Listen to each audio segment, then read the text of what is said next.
فوراً سہ لسانی فارمولہ بنایا گیا اور دیوناگری اسکرپٹ اسی وجہ سے کیا گیا وہاں پر۔ اگر کیا آپ سمجھ رہے ہیں کہ یہ فارسی والا اسکرپٹ وہاں رہتا اور یہ دائیں سے بائیں والا، تو کیا نیشنلزم انڈیا میں ہوتا اس طرح؟ بالکل بھی نہیں ہوتا۔ اور ہم یہ دیکھتے ہیں کہ اب ایک اور بات بھی دیکھ لیجئے کہ جب یہ اردو کی بات کرتے ہیں اور آپ نے کہا منفرد، تو گارسندی تاشی کو کتنی منفرد ہو رہی تھی اردو سے، یہ مجھے بتا دیں۔ جان جوشوا کیٹلر نے جو لکھی تھی مطلب یہ ہوا گرامر اردو کی، اور یہ جو لیٹن میں، اور یہ جو بینجامن شلزے نے لکھی تھی، انہیں کتنی منفرد ہو گئی تھی۔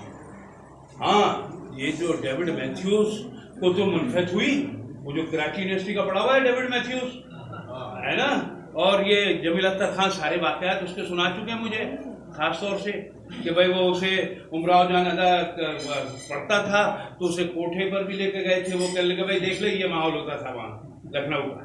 تو اب یہ